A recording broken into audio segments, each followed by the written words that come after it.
So what you can do now is actually open up your notebook or your piece of scrap paper, or get your crayon out if you're going to be taking notes in crayon, because we're actually going to learn a little bit of intro psych here in the next 20 minutes or so. We'll get done right around 9 o'clock. I know on the first day of class you're always supposed to end early. That's what we're going to ultimately end up doing. So let's talk about what we're going to be doing in psychology. Well, let's begin by defining the term. What does psychology mean? Well, it's a term introduced in the 18th century. So this is the 1700s then that the term first appears. And it comes from the Greek word psyche. Psyche means soul or mind. Somebody remind me in the chat box, what does the ology part of psychology mean? If the psych part means soul or mind, what's the ology part mean? Right, the study of. So literally this would mean the study of the soul or the study of the mind, something about those topics. What's interesting about the history of psychology is that it originally emerges from philosophy. And I think one of the cool things about taking intro psych, if you're a GE person taking this course, or maybe you're a prospective psych major, you actually learn about other topics as well, other disciplines. Okay, so there's a little bit of overlap, especially early on, with philosophy. There's certainly overlap with things like biology and sociology, some other disciplines as well. And these were philosophers who were studying what we might call the phenomena of mental life. Okay? What kinds of things might they have been studying? Well, we were just talking about one topic that they might have been studying. We were talking about memory, right? Or they might have been talking about emotion. Okay? And what they realized over time was, as they went further and further into their exploration of these phenomena of mental life, of things like memory and emotion, that they really weren't doing philosophy anymore. I know a little bit about philosophy because I'm the fourth of the five brothers. The oldest brother and the youngest brother are actually both philosophy professors, so I get surrounded by that when we get together, right? And so there's enough overlap there to see some connections. But over time, psychology basically emerges from philosophy and becomes its own separate and distinct discipline. Okay? So prior to the late 1800s, there wasn't a department of psychology on a college campus. Okay? That doesn't emerge until the late 1800s, and I'm going to give you the date in just a couple minutes. Okay? But that's sort of the story of the evolution of psychology as its own separate discipline. It's the study of the soul or the study of the mind that emerges from philosophy. If we were to ask contemporary folks who work in psychology for a definition of the discipline, most of them would probably agree that this is a pretty good one. And this maps onto the textbook definition for this field. So psychology is the scientific study of behavior and mental processes. Okay? Well, I mentioned earlier on in terms of studying for the test that memorizing a definition probably isn't going to help you all that much. So let's pull this definition apart a little bit. Number one, it has the word scientific in it. What does that mean? Well, it means we're going to use the scientific method to answer questions as scientific psychologists. Okay? So psychological science involves the use of research methods. We actually have a whole separate section here in part one of the course where we go back and hopefully for a lot of you review things about research methods. And we'll talk about things like descriptive research versus correlational research versus experimental research designs. We'll talk about how we measure things in psychology. And we'll address issues related to what's called reliability and validity, right? So we'll talk about measurement approaches. We'll talk about the fact that if you want to measure something like, let's say, I don't know, anxiety, probably just relying on a self-report survey about a person's level of anxiety isn't thorough enough. Maybe you need multiple methods for measuring that variable that you're interested in. So that's what makes psychology scientific. We're using these rigorous research methods to study the topics, whatever those topics might be. If we are studying psychology, what are we studying? Well, we're looking at behavior. Okay? We're looking at things people do. So again, I think of this course as being populated by one of two types of students. One group is students who are taking this as a GE. The other group is students who are taking this course as their first course, maybe in the psychology major. Either way, I'm betting that the vast majority of you are curious about why people do what they do, right? So you could be walking through the mall, you could be sitting in the library, you could be walking across campus, you could be at work, and you observe someone do something. You're like, wow, that's fascinating. I wonder why they are doing that, right? Or you might be trying to understand what shapes your own behavior. You're curious. If you're not curious about human behavior, I don't know what you would be curious about. Okay, there's a richness to what we do in this course that makes it easy to get people energized and excited about what we're talking about. So we're going to look at behaviors, and we're going to look at these things that we call mental processes. What might be involved there? Well, I take mental processes and I unpack it to mean two things for you guys. When we talk about mental processes, we're going to be talking about emotions or feelings on one side.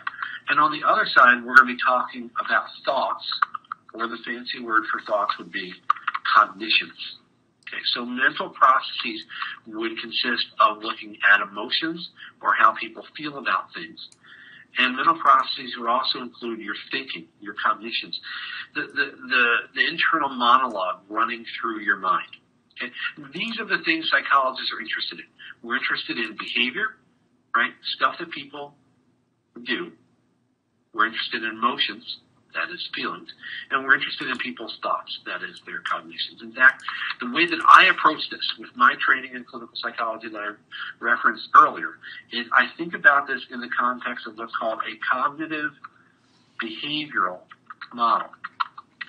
Cognitive behavioral model.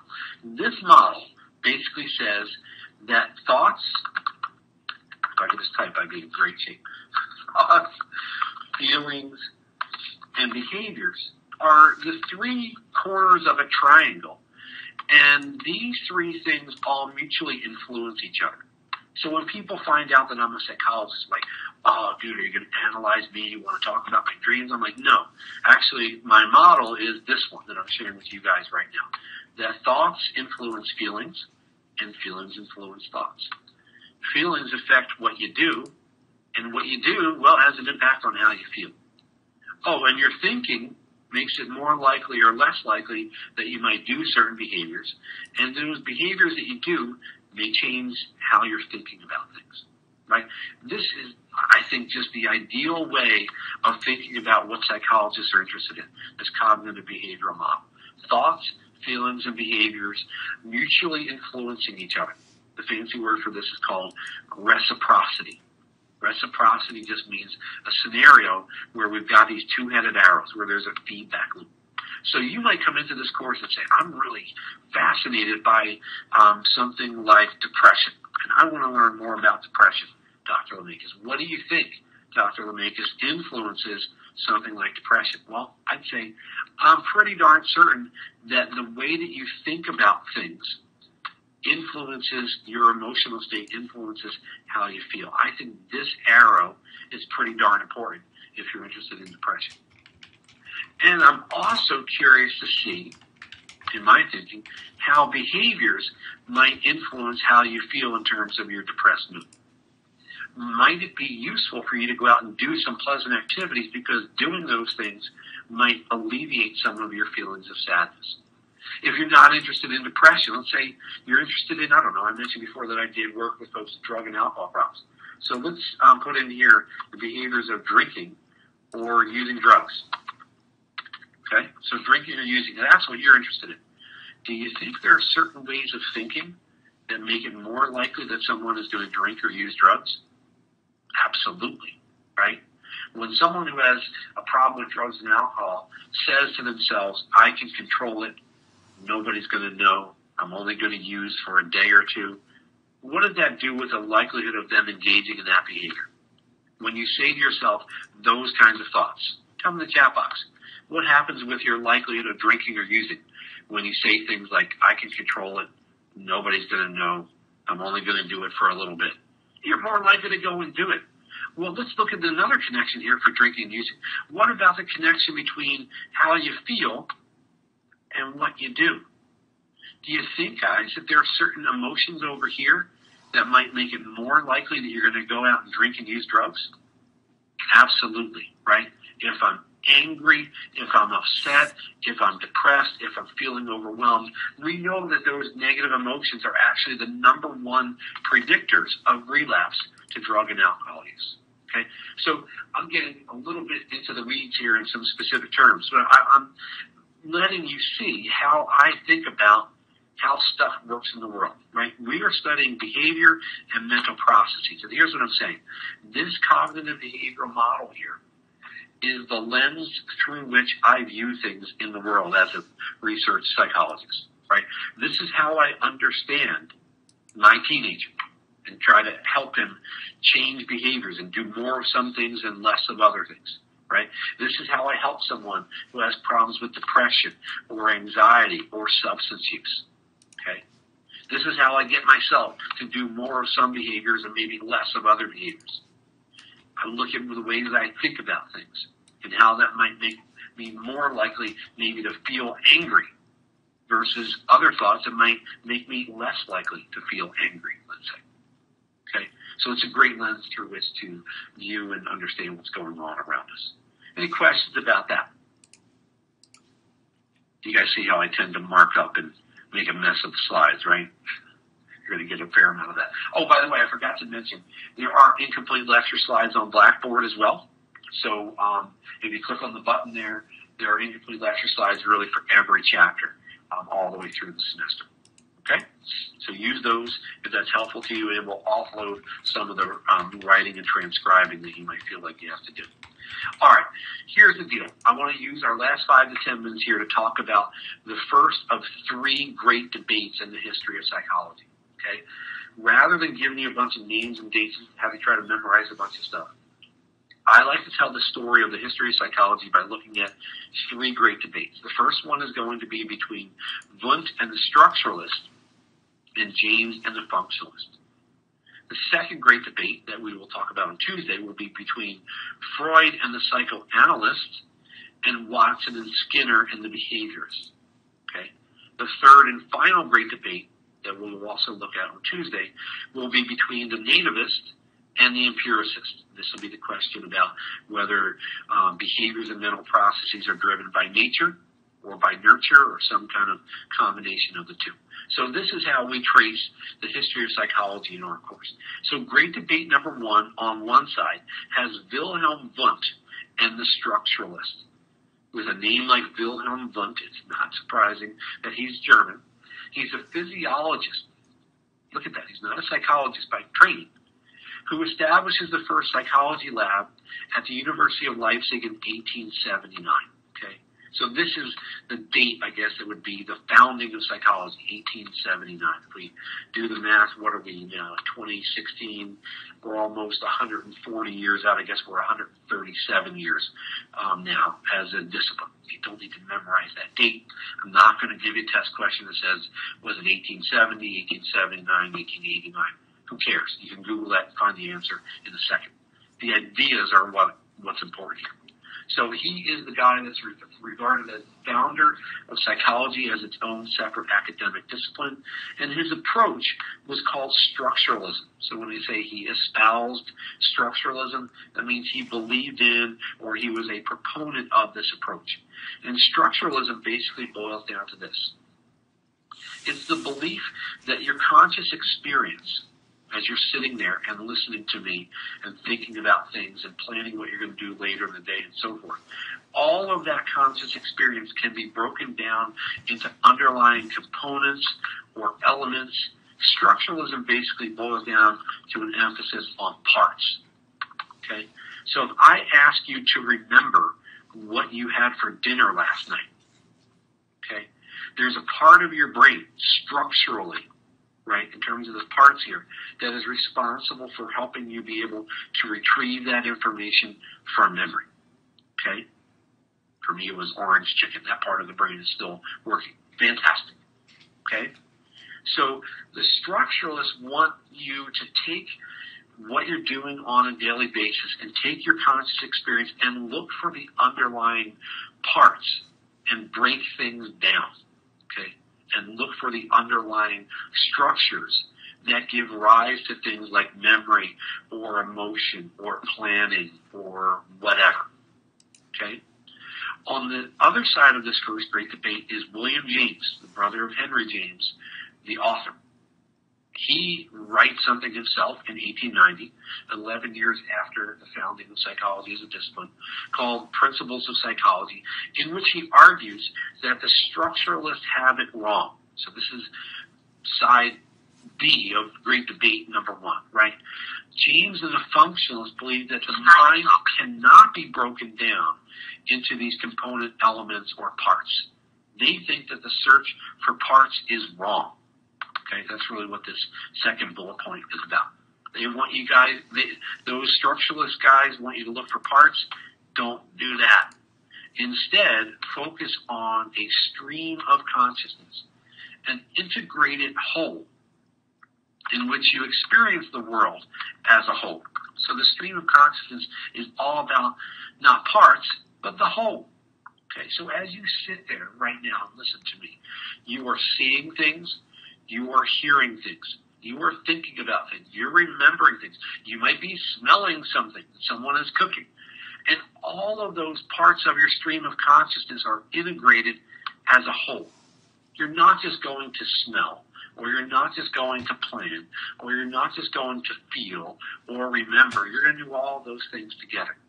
So instead of focusing on structures and breaking things down, his approach, the functionalist approach, says we should focus on the adaptive purpose or function of mind and behavior, right?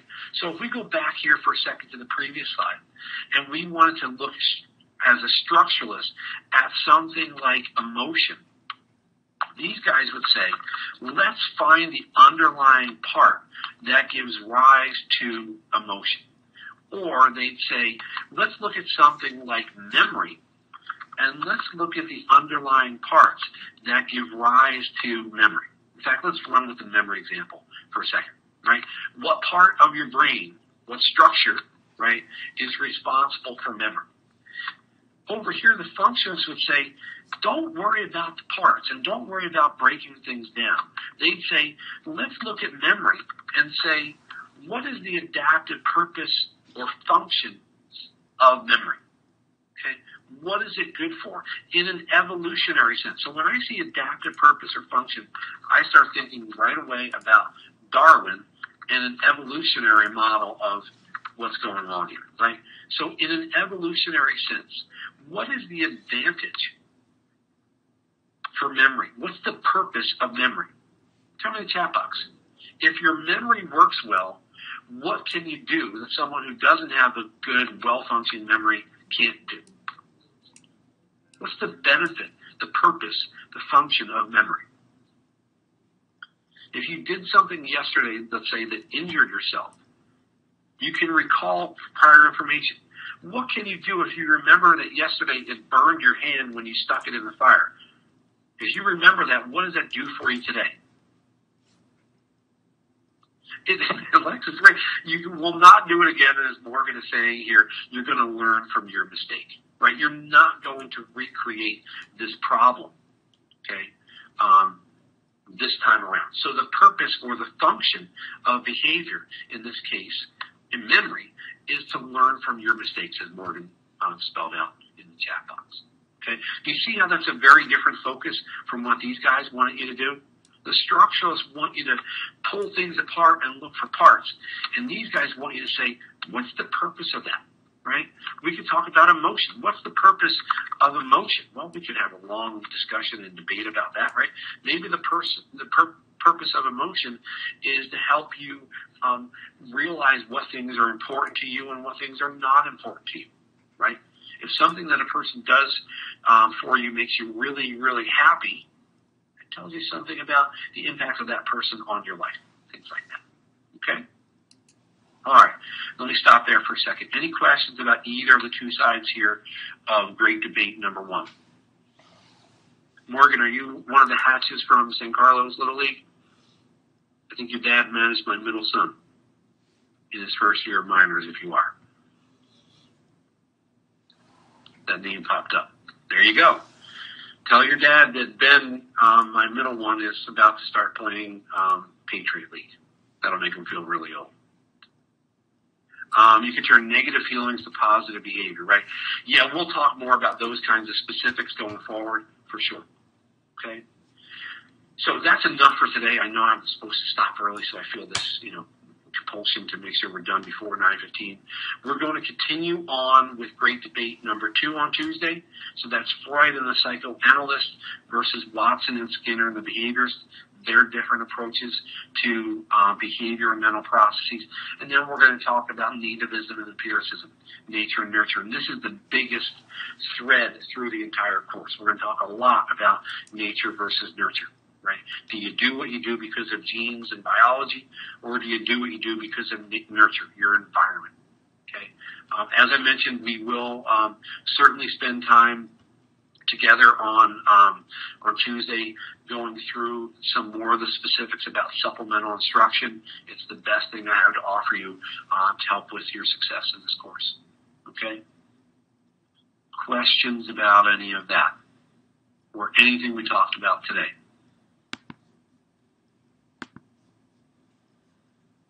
So here's the beginning of the new stuff for today.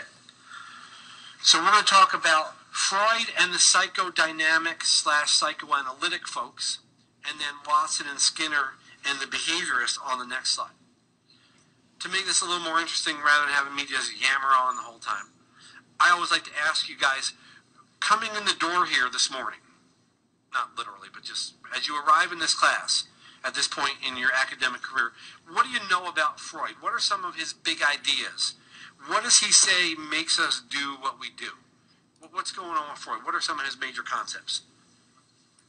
So there's all this stuff about the unconscious or the subconscious, right? So he thinks that unconscious forces shape your behavior.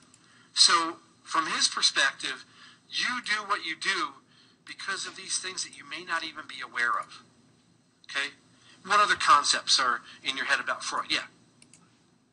Psychoanalysis. So psychoanalysis, it turns out, is his approach to treating psychological disorders, right? So if you've ever seen a movie with a clinical psychologist or a psychoanalyst in it, right, what is the patient doing? They're like lying on a couch, right? What are they talking about? Well, they might be talking about their dreams, because the dreams, according to Freud, were the royal road to the unconscious. So when we get into the section on treatment, the very last chapter in the course, we'll talk about the goals of psychoanalysis. And the goals of psychoanalysis all focus on making unconscious material conscious, to bring this stuff up from below the surface to a point where you can have some awareness about it. What other terms or concepts do you guys remember from Freud? Yeah. Id, ego, superego. Do you remember what each of those was about? You don't have to, not yet. Right? But there are 3 parts of personality. That's exactly right. Right? 3 parts of personality that we will take a look at in part 3 of the course when we talk about personality. So he thinks these have different goals, right? Different drives. And it turns out the id is about immediate gratification of impulses. And the superego has all the thou shalt nots that you've got on your list, right? Thou shalt not, kill people. Thou shalt not, spit at your professor. There's a whole bunch of things you're not supposed to do, right? And then there's conflicts between and among id, ego, and superego. If I kept surveying you guys, you probably would say stuff about childhood is really important, right? So if there's something wrong in your life right now at age 18, 19, or 20, whose fault is it? Probably your parents, and probably most likely your mom's fault, right? It could go back to the way that your mom and dad did potty training with you, and they were too harsh in the way that they did potty training. If you're scratching your head really? This is the concern, right? The big concern with Freud's ideas is that a lot of them have proven difficult to test out and either prove or disprove scientifically, okay? Partly because the emphasis is on the unconscious. So it's on these unobservables, if you will, right? These factors that we can't see directly are supposed to be shaping who you are and what you're doing, okay? So that's one of the criticisms. We could list a number of criticisms. Obviously, there are criticisms around his depiction of women and sort of the negative view he had of women's functioning. There certainly were criticisms raised about his emphasis on childhood sexuality. So when we get to the section on personality, you'll read about his psychosexual stages of development. And there's some stuff here that makes people a little bit squirmy. The flip side of this great debate is to say we shouldn't focus on unconscious factors, but instead, according to the behaviorists, what we should focus on instead is observable behavior. So as a direct counterpoint to Freud's ideas, the behaviorists come along and say psychology should be the science of observable behavior. Okay? If this is the discipline that we're going to put together, psychology, here's what's in the box, right? So they're defining the field. Psychology is the science of observable behavior. Think about that. What's the implication of that for Freud? Is Freud talking about observable behavior? No, so effectively, they have voted Freud off the island of psychology by saying, here's what it is, it's about observable behavior. You're talking about unobservables, this unconscious stuff, you're not even doing psychology, okay? So what makes us tick? If it's not the unconscious, what do they say? They say that what makes us tick is environmental forces. Okay, so behavior is shaped by environmental forces. I'll make this explicit for you. Environmental forces basically means what makes us tick and what shapes our behavior is the use of rewards and punishments.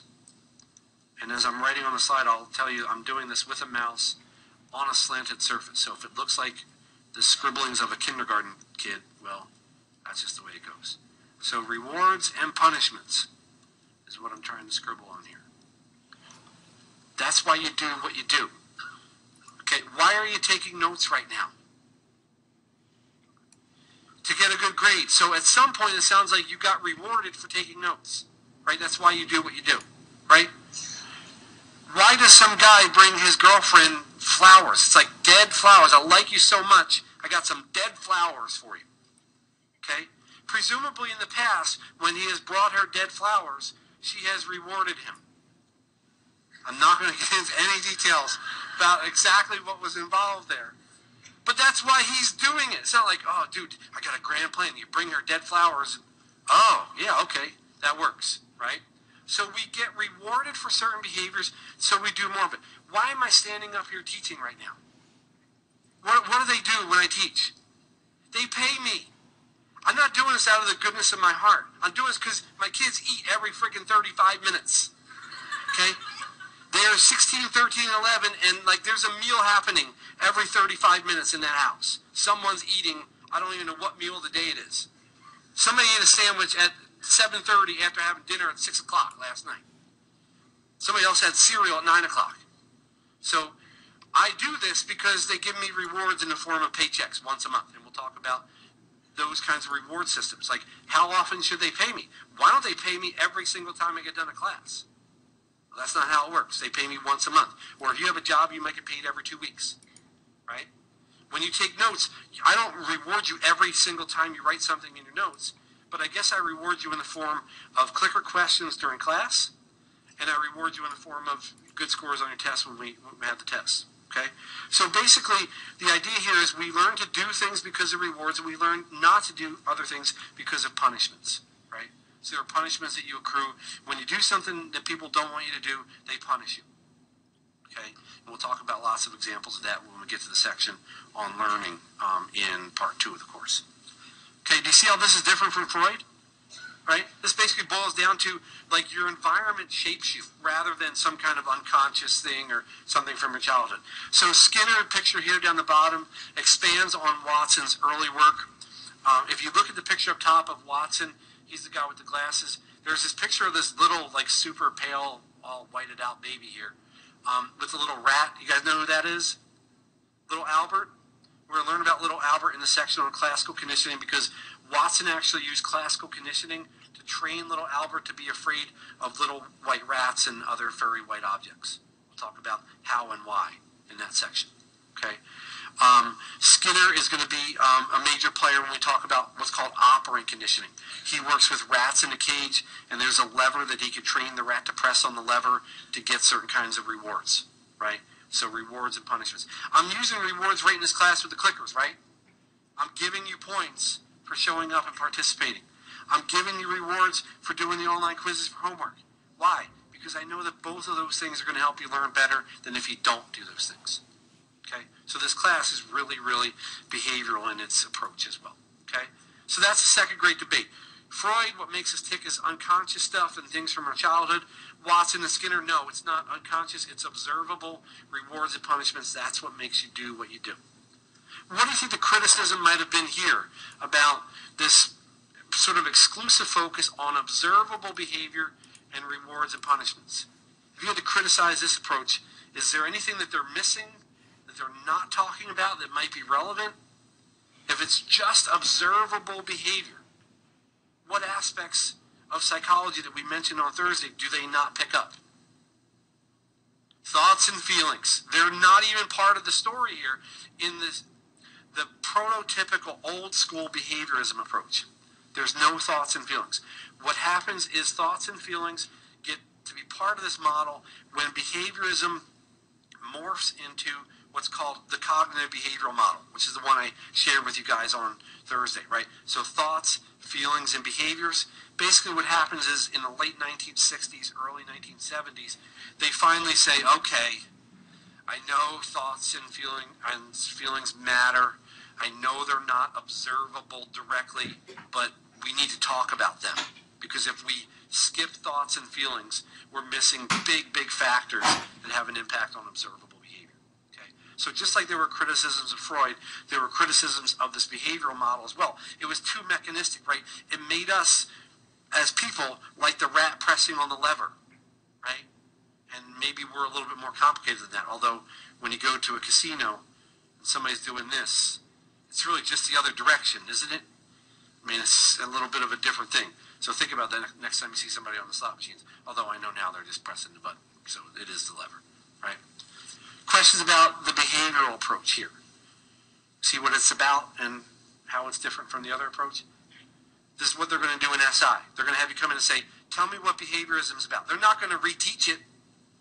They're going to ask you to explain it. And then maybe you explain it like 60% right. And then there's another student in the SI session who are like, but he also mentioned blah, blah, blah. Or I read this in the textbook. If you said they read that, you read it in textbook, their heads might explode. Because people don't usually come in and say, I read this in the textbook. It's usually what you're hearing in class. But if you do that, even better. All right. Third and final great debate. We've got about a half hour to go. I forgot to mention, by the way, like logistical things in this classroom. So this is like a commercial to tell you where the bathrooms are, because that kind of matters. Out that back door into the building, if you turn left as you go in, the women's room is kind of immediately on your right. If you go down the hall a little bit past the elevators, the men's room is on the right. There's also restrooms down below us. When we're done, it's a good idea if you can go out one of the back doors to do that, because when 500 try to go out there and 500 try to come in, do the math, it gets a little bit crazy. Okay, so you can use those. The only other rules I have for the classroom is you have laptops or whatever, that's fine. As long as you're not doing stuff that disturbs your classmates or me, that's fine. Okay, that's my general rule. I know you're not supposed to eat and drink in this room. I am not going to police that, or I will never teach. I'll just be making sure there's no Snapple bottles in here. Okay, and at some point this semester, one's going to roll like 6 rows down. That's all right. I'm not going to worry about that. That's fine. If you have to leave early or whatever, that's fine. Basically, if you don't burst into flames while you're in here, and you're not disturbing me or anybody else, whatever. If you're going to sit and text your girlfriend the whole class session, you're not going to learn anything. So it's up to you, to use the time wisely while we're in here. All right. Third and final great debate is about the Greek philosophers who had 2 different approaches. Remember, we mentioned on Thursday that psychology grows out of philosophy. And they were basically trying to answer the question, what makes people tick in terms of nature and nurture? Well, on the one side, the nativists believed that you sort of came loaded with things, already on the system, if you will, loaded onto the brain. The human mind is created with pre-existing structures and information. So this would be the bio/genetics approach to thinking about what makes us do what we do. Okay? So it's biologically driven. It's genetically driven. What is? Well, the behavior that you're talking about. This is the nature part of the nature versus nurture great debate. This is, by the way, the major theme that runs through the course, especially as we get into parts 3 and 4 of the course in particular. It gets amplified even more. Okay? So what is this about? Well, let's talk about an example of, I don't know, we'll do criminal behavior. That one usually works pretty well, right? So the nativist account for criminal behavior would be that you start engaging in criminal behavior because of some kind of biological abnormality or because you inherited some kind of gene for criminality from, let's say, your dad, okay, who actually inherited from your grandfather. So your grandfather's in jail, your dad's in jail, and you just got arrested on the latest episode of Cops. Okay? So you're going there too. Okay? So it's the nativist account that says this is all like a biological genetic thing. Okay? If it's not criminal behavior, it could be something like depression. So your depression is due to a biochemical imbalance. You have not enough serotonin bathing the synapses in your brain, and that's why you have depression. That's the nature end of the argument. The nurture end of the argument says it's about the environment. So the empiricism approach says that the human mind is shaped by the environment. Here's my first of about 10 mnemonic devices that I put into the class to try to help you remember stuff, because these tools actually work. Empiricism begins with E, and environment begins with E. So the empiricist would say, well, the criminal behavior is not because of some kind of criminality gene or too much testosterone or some kind of other biochemical imbalance. Instead, the empiricists say it's about environmental factors. Bless you. So my question for you is, what environmental factors might there be that lead to someone becoming a criminal? Or framed as a really weird question, if I gave you a newborn and said, make them become a criminal, what would you do in their environment to lead to that outcome? So raise some hands. If you wanted to create a criminal, what should you do in their environment? Yeah. Say again? Okay, so do you want to be raised being really rich or really poor? Either way, could potentially get there. Which one's more likely to lead to criminality? Let's make them really poor. They live in a box. Okay? What else? What else should we do in their environment? Yeah. We should steal stuff in front of them. In fact, when we go on our bank robbing runs, we should bring the child with us. Show them how to do it. Yeah. Yeah, green shirt. Lack of parental support, I love it, or supervision, right? So you ask the mom and dad, like, where is Jimmy? I don't know. He left with some guy, Spike. Spike had like nunchucks with him and had a bolt through his nose. And I don't know, right? What else? Well, what should the schools be like? If you want them to become criminals, what should the schools be like? Really violent. People should be beating the hell out of each other all over the place. Perfect. Right? This is just a thought experiment. I'm not saying to go and do this, right? But this is the nurture account. And in fact, the extreme version of the nurture account is from John Locke. How many of you guys have ever heard of the tabula rasa idea, right? What's the idea here? Well, that babies are born as a blank slate, and the environment kind of writes on them. And what we just described was the bad ways that an environment could affect a child to lead to these kinds of negative outcomes, like maybe ending up in prison. Okay? So you get the idea? I try to use these examples to get you to think about how these concepts map onto things that we care about in this course, right?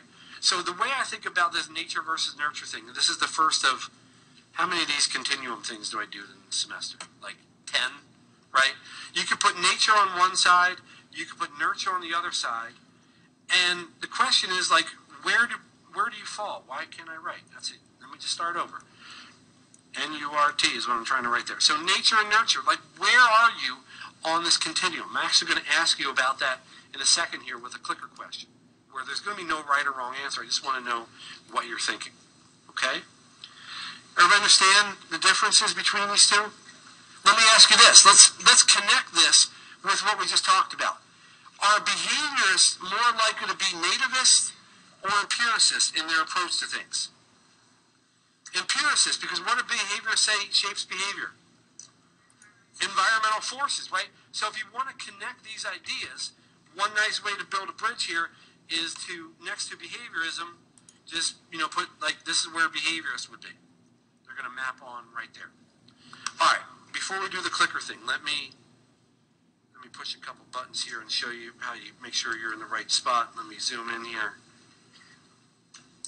See that? That's my clicker. Whoa, extreme 3D. All right. So to get on the right channel, we're on channel AA, not because this is an AA meeting, but because that's the default channel. Press and hold the power button. See it starts to blink? I'm just going to go AA, and I get the magic check mark. Okay?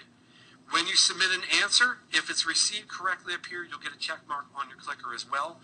It always records your last response, so if for some reason you want to put C instead of B, whatever your last response is what will be recorded up here. The two questions today don't have a right or wrong answer. I just want to see what you guys are thinking here on the front end, so you don't need to stress about these questions today. So let me bounce back over and grab the question that I want to share with you guys. So here's the question. Take a look at this. To what degree do you think that things like intelligence, language, personality, and psych disorders are due to nature? That's going to be the first part of the answer. Or to nurture? That's going to be the second part. So if you choose A, you're leaning heavily towards nature. If you choose E, you're leaning heavily towards nurture. If you choose something else, you're going to be somewhere in between. So let me press the magic button here. I don't need to be warned about the damn channel. Just leave me alone to start the question already. All right, there you go. I don't know why it's cutting off. Let me slide it up a little bit here. And you see the magic number? Look at this. That's amazing. And just, I don't know how this works. I just push the buttons and magical things happen here. So I always do the questions with a count down from 1 minute. If I'm going to cut it short, I'll let you guys know. But given that we have 4+ responses, looks like you guys are in good shape. If you have any problems, probably somebody around you can help you figure it out. I can't do tech troubleshooting while I'm teaching up here. So let's see where you guys are leaning. Are you leaning more towards nature, that is biology and genes, or are you leaning more towards the environmental piece here, the nurture?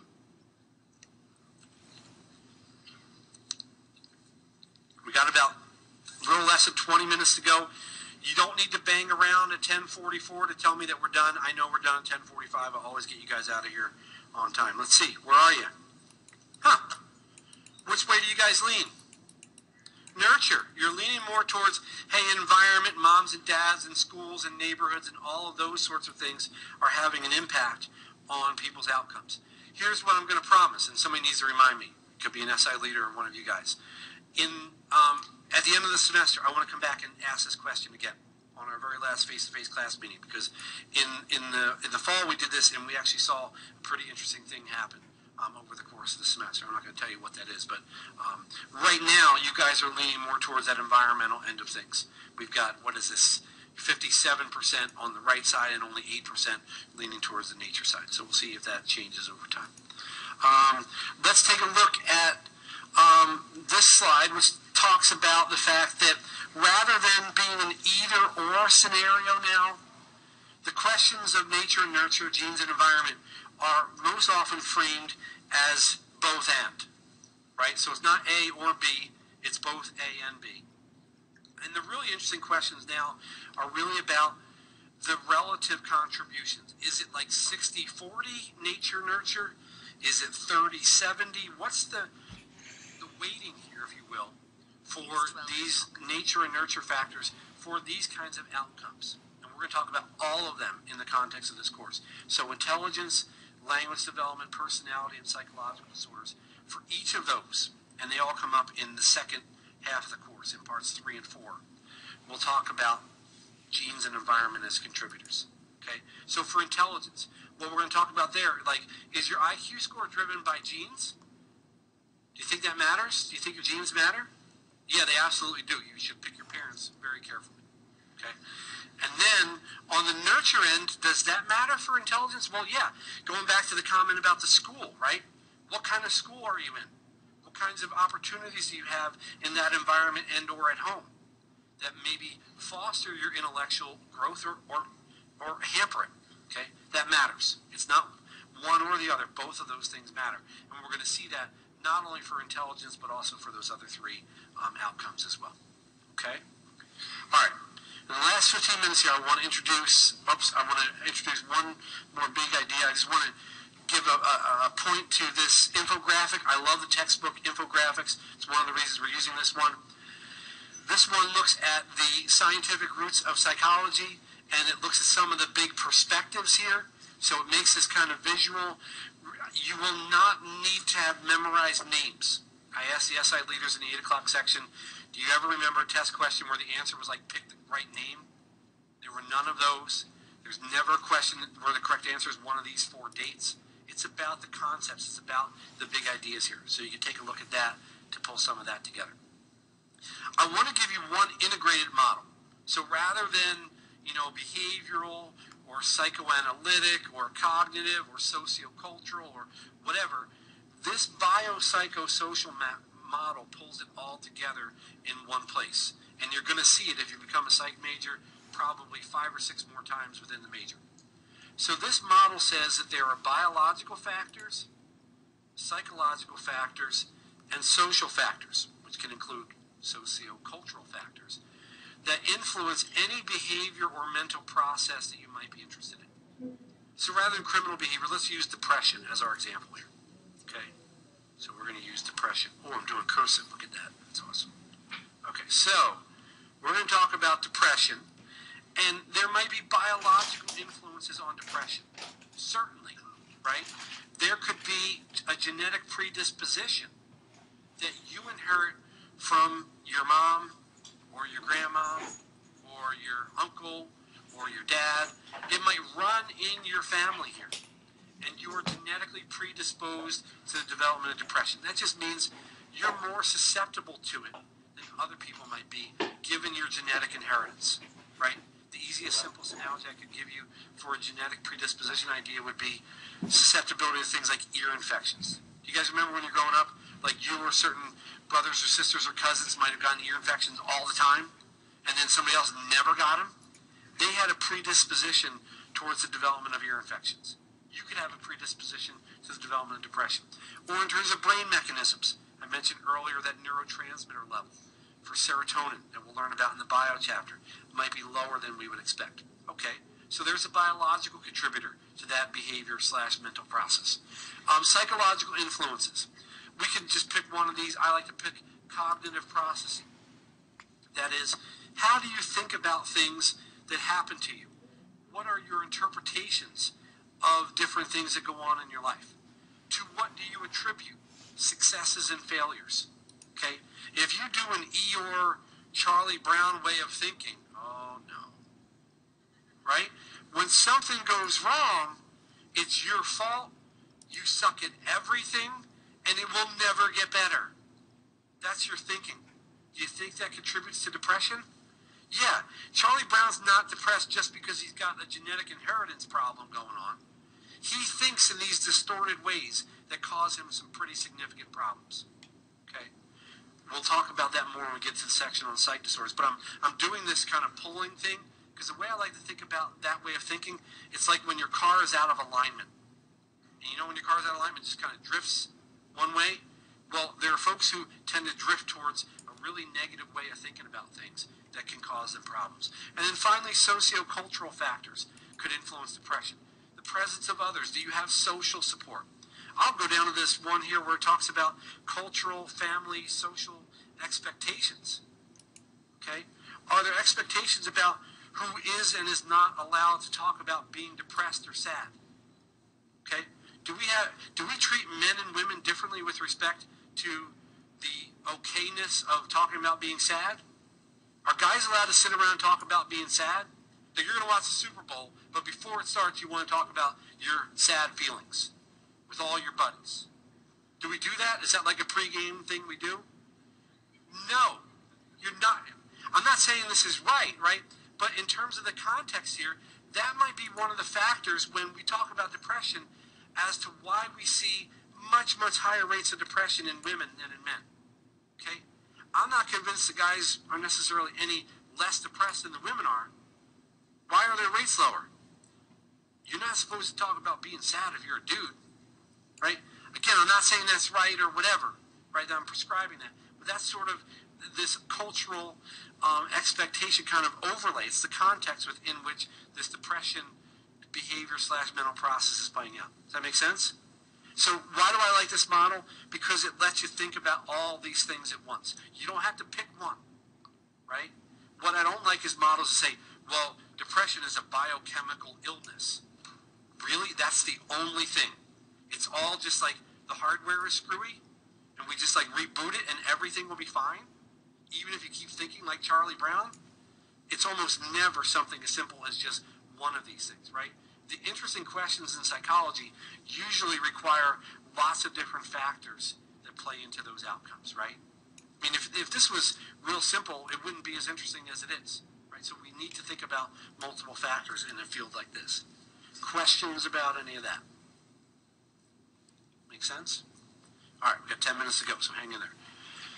The last segment is all about subfields, and the goal of this section is basically to let majors in psychology know what you might want to focus on in your psychology major, and it's to let folks who are taking this as a GE kind of know, like, what do psychologists do? Because every movie I see, they're talking to people lying on the couch, and they're talking about dreams, and sometimes they're having sex with those patients as well. Okay? So that's really not what psychology is about, as far as I can tell, based on my career path. Okay? It's about research. So we have researchers in our department who do biological psychology research looking at the links between the brain and the mind. They look at things like, how are the brains of kids with autism different from kids who don't have autism? Okay? What are some of the biological markers that might be early indicators that someone might develop Alzheimer's later on? Okay? So biological psychologists use some of the tools that we'll talk about in Chapter 2. They use MRIs and fMRIs and PET scans and really cool ways of looking at the hardware, trying to see what's going on there and how that has implications for, again, behavior and mental processes. Okay? Developmental psychologists study changes from womb to tomb. That's my Dr. Seuss rhyme of the day. Okay? You could be looking at language development. We will talk a lot about cognitive development. Right? So we'll look at like how the thinking of a 5-year-old differs from that of a 15-year-old. And if you don't think they differ, we're going to talk about that. Right? If you've ever had to babysit a 5-year-old and try to do some kind of logical reasoning with them, that doesn't always work the best. Okay? So developmental psychologists look at all those different kinds of changes. Cognitive psychologists are really interested in how we think about things. How do we assess risk?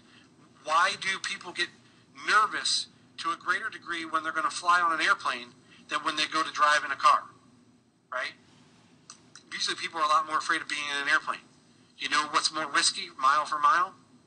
Being in a car. You should be more worried driving to the airport than you should be when you're there.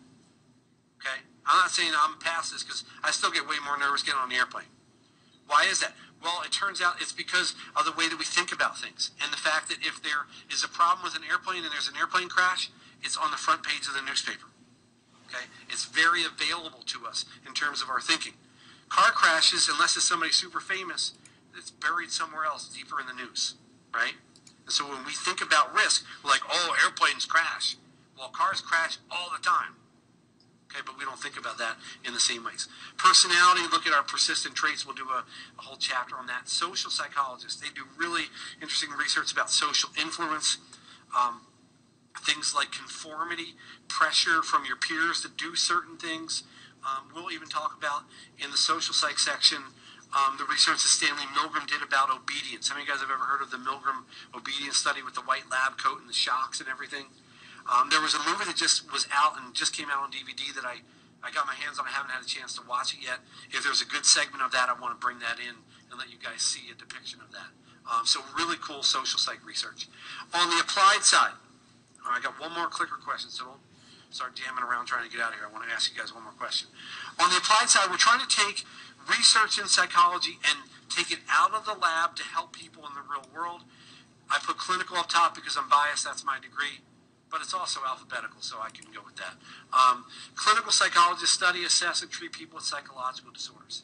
So when you become a clinical psychologist, you get trained on the assessment, diagnosis, and treatment of various mental disorders. Things like schizophrenia, right? Where people see things and hear things that aren't there. Okay, so if I have schizophrenia on the wall over here, I might see a bunch of purple spiders singing "Beat It," and that's kind of a problem. Okay, and I need treatment for that. Clinical psychologists might work with you. On the counseling psychology side, they work with folks who are having problems, but on the scale of severity of problems, generally these are more kind of adjustment problems. I'm not trying to diminish what counseling psychologists do, but they're probably not dealing so much with folks seeing purple dancing spiders, but they might be dealing with, students who are adjusting to their first year away at college. Okay, or someone trying to discern what their vocational path should be, what kind of career should they pursue. That's what counseling psychologists might do. Ed psych or school psych work in an applied way in the school setting. They work with principals and teachers, parents. Okay, if any of you guys ever had an IEP in grade school, that was a school psychologist or an educational psychologist working there. If you ever had one of those little star chart programs, right? You get 3 stars and you get some kind of reward. That was probably designed by a school psychologist or an educational psychologist. And then finally, IO, industrial organizational psychologists. They work in the workplace. So this is the overlap between psychology and business around things like personnel selection, who gets hired, or after somebody's hired, who are the best 6 people to work on this new initiative for some big corporation. We need to identify who will work together and who has the skills to make this project go well. Okay, that's what IO psychologists do. We have some really interesting courses in this. We have some great professors in IO within the psych department. So that's my little plug for those guys. If you're curious about where psychologists work, these are data from your textbook. You don't need to memorize the numbers. I'm just trying to show you. Lots work in higher ed. They work in hospitals. They work for the government. I guess if you add that up, that's about 2/3 across those 3 segments. About half of us are clinical or counseling folks, and then you see the percentages for the others. So not everyone does clinical or counseling. I want you guys to realize that psychologists do things besides talk to people about dreams and stuff like that. So here's the final clicker question before you run out. No right or wrong answer. Which of these is most interesting? And please wait until the clock runs out. It's only 10:41, so let's see what the results look like. And I'll tell you that when we get together on Thursday, we're going to begin the research methods section. We're going to be talking about different research designs, doing lots of examples, and that's where the material starts to pick up a little bit in terms of how challenging it is.